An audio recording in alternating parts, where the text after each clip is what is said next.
napapansin sa iyong mga kapaligiran.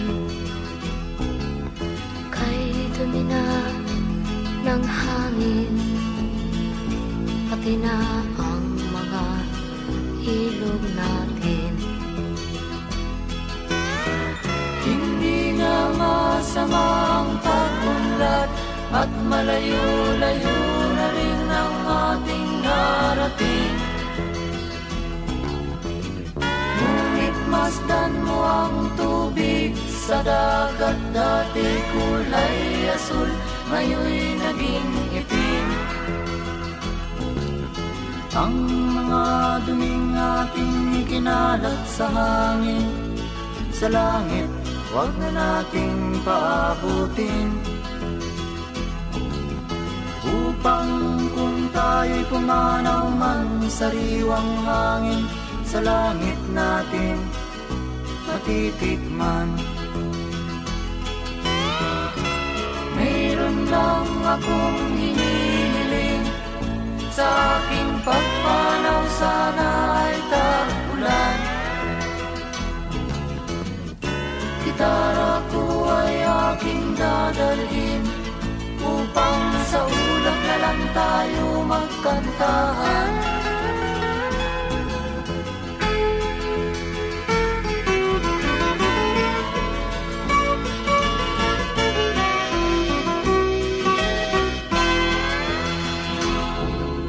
Ang mga batang ngayon lang isinilang, may hangin pa kayang matitikman?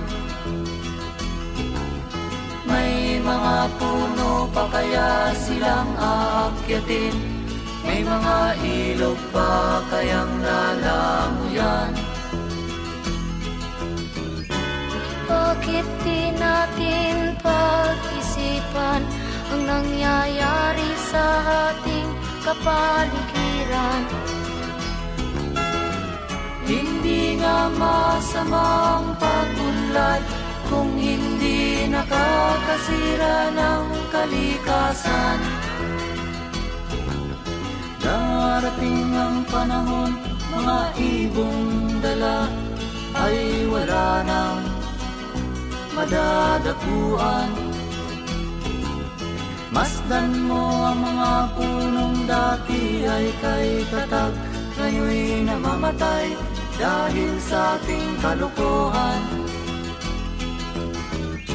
Lahat ng bagay na narito sa lupa, biyayang galing sa Diyos kahit nung ika'y wala pa. Ingatan natin at huwag nang sirain pa, pagkat pag kanyang linawi tayo'y mawawala na. Meron lang akong hinihiling, sa aking pagpanaw sana ay tag-ulan. Gitara ko ay aking dadalhin, upang sa ulap na lang tayo magkantahan.